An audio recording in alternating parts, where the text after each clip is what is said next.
Hi and welcome to Lead Well, the podcast for you if you want to get better at leading yourself and leading others. This is Christine Schickinger, your host, looking into how you can achieve peak performance while keeping a peaceful mind. Today, I want to talk about how to optimize yourself, or actually the question, do you need to optimize yourself to be happy? Because to me, when I think about self-optimization, this means that right now I'm not okay, because otherwise I wouldn't need to optimize.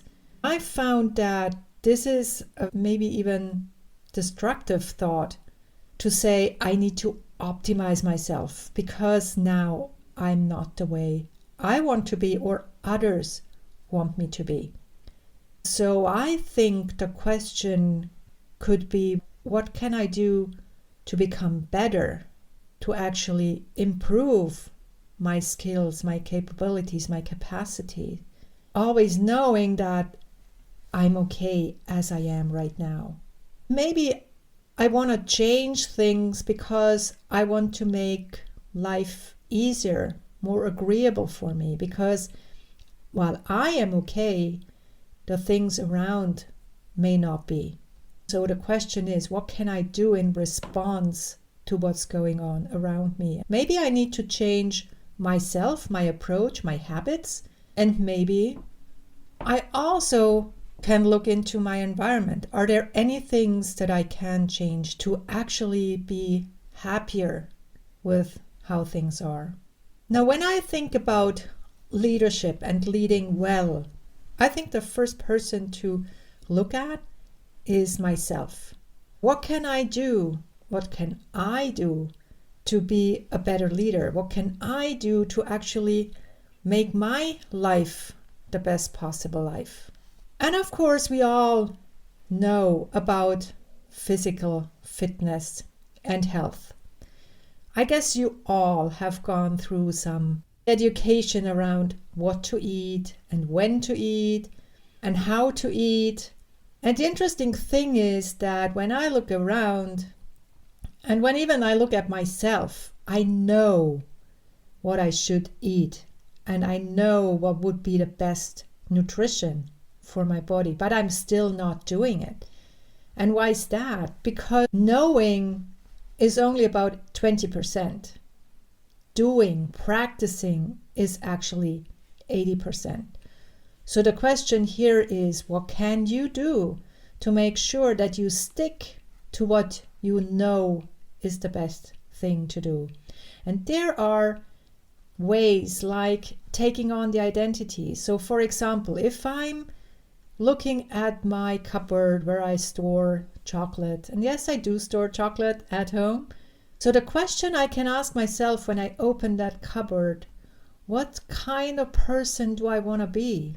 Do I want to be this well-trained, sportive person doing exercise every day, living a healthy life? And if I do, and if I want, I'm getting myself in the shoes of that person and I'm taking on that identity, and I'm pretty sure I'm closing down the cupboard again, because of course such a person would not have chocolate 3 times a day. So with eating, I think it's not about knowing what to do, but it's literally how can we make sure that we actually do what we know is the good thing.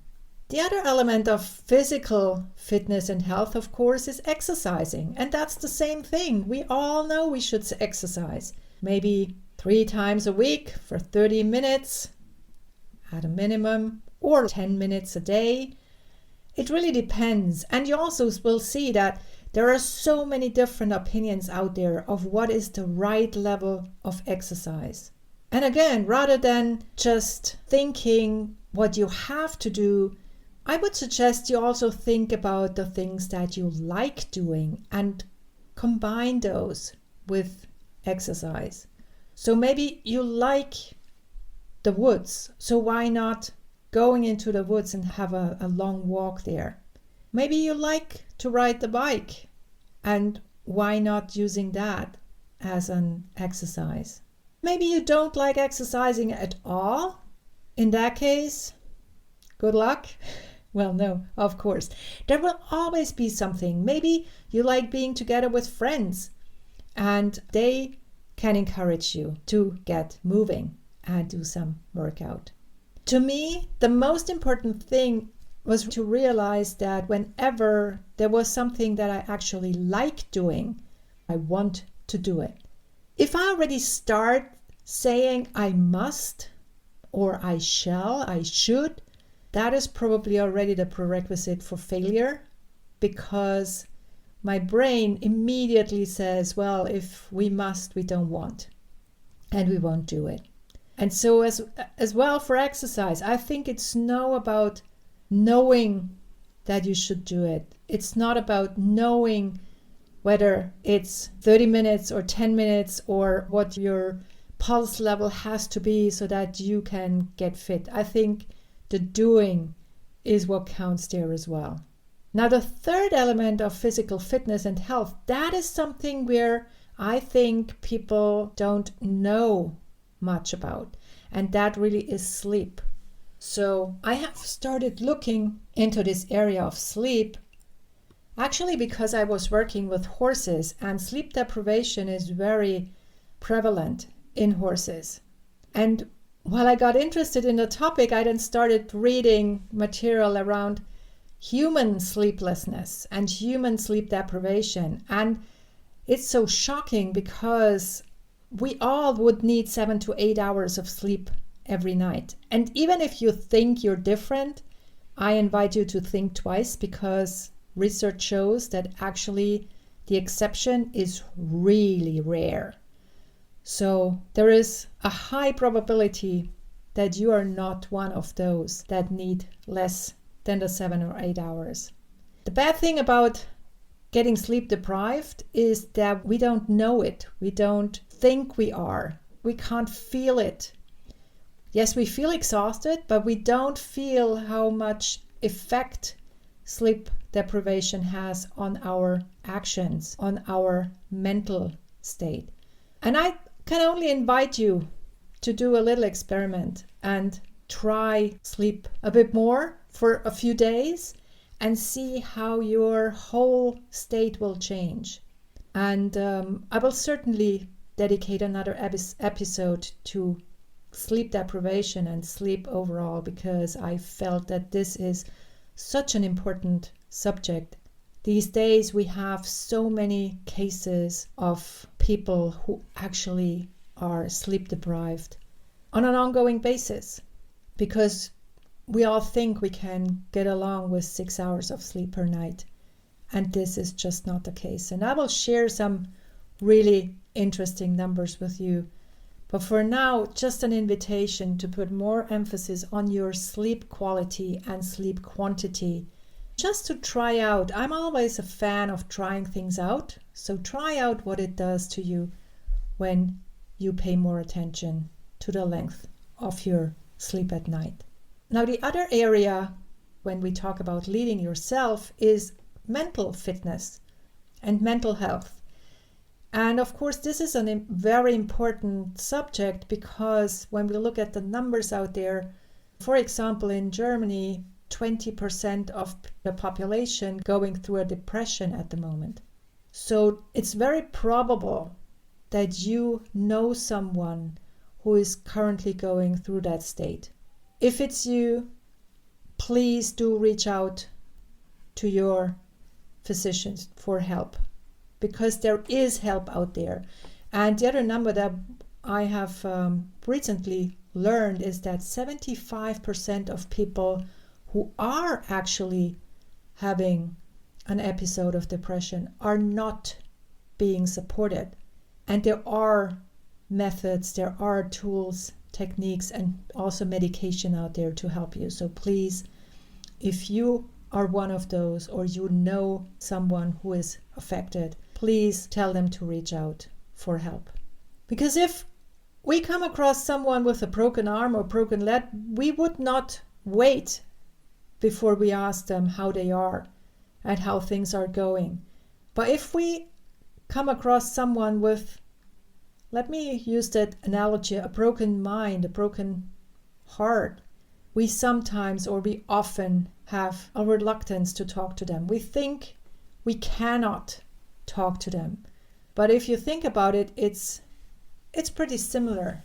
It's pretty much the same. There is even research that shows that as we are talking about psychosomatic illness, which is the body being in pain because of a mental cause, I think we could also craft the term somatopsychic, because latest research has shown that there are people where body malfunction is resulting in mental states, in mental illness. So like some people would get a headache as a result of malnutrition, and some might get a depression. I think it's time to destigmatize mental health. And one way of thinking about it and one way of doing it when you're talking to others is actually talk about mental fitness rather than health, because everyone is going to the gym these days. And so it's so much easier to talk about the fitness. This is why I will also use this terminology more frequently than talking about mental health. So to lead yourself, we will also look into your purpose, because having a purpose in life, having a vision, having a North Star that you're working towards, that you're walking towards, is very, very important to make you happy in the current moment. And to lead well, of course, you also need some structure and some leadership tools. How to communicate, how to provide feedback to others, how to have a conversation when there is a conflict, and also how to be a role model in time management, how to make sure that you use your time in the best possible way. All of that is part of leading well yourself, and then of course also others. But I'm really convinced that to lead others, you need to go first. You need to be the role model. You need to be well to then be able to also lead your team, because your team will look at you.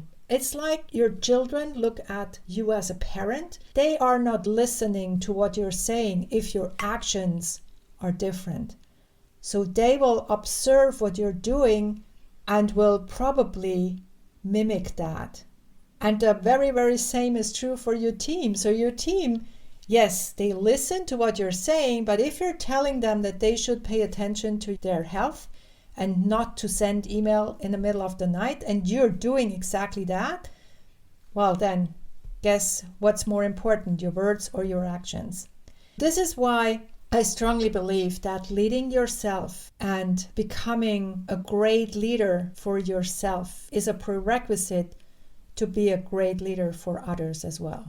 So for today, what I want to leave you with is another little exercise that can help you to focus on yourself, focus on your mental fitness, focus on your thoughts, making sure that your thoughts are slowing down, because that is a prerequisite in my eyes to be able to transform your life, to be a great leader for yourself, to control your mind, to control your thoughts, to only think when you want to think, and to stop your thoughts if you want to stop them. One little exercise for that is something that we will do together now. So wherever you are, if you have a pen with you, then that's fantastic. If you don't have a pen, you can take any other object that is in your sight.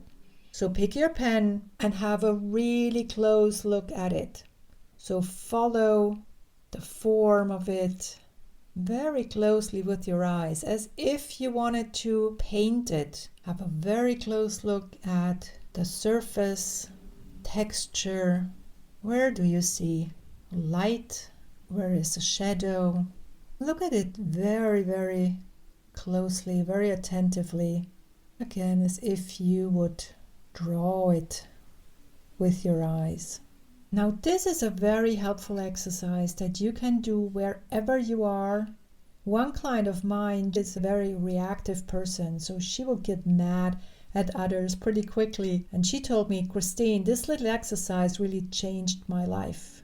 Because in a recent interaction, she was standing with two people who were interacting with each other, and she said that previously the way her colleague was reacting would already have driven her mad. But this time she had a pen in her hand, she looked at the pen, and she actually started smiling and didn't say a word. And she said this really saved her a lot of trouble and a lot of conflict. So sometimes it's just little things like that that can make your life easier. So thank you for today, and may you always lead well, yourself and others. This was Lead Well. Now, what is the one thing that you're taking away from this episode? Please share in the comments below, and do share the podcast with your friends and family, but only if you like it.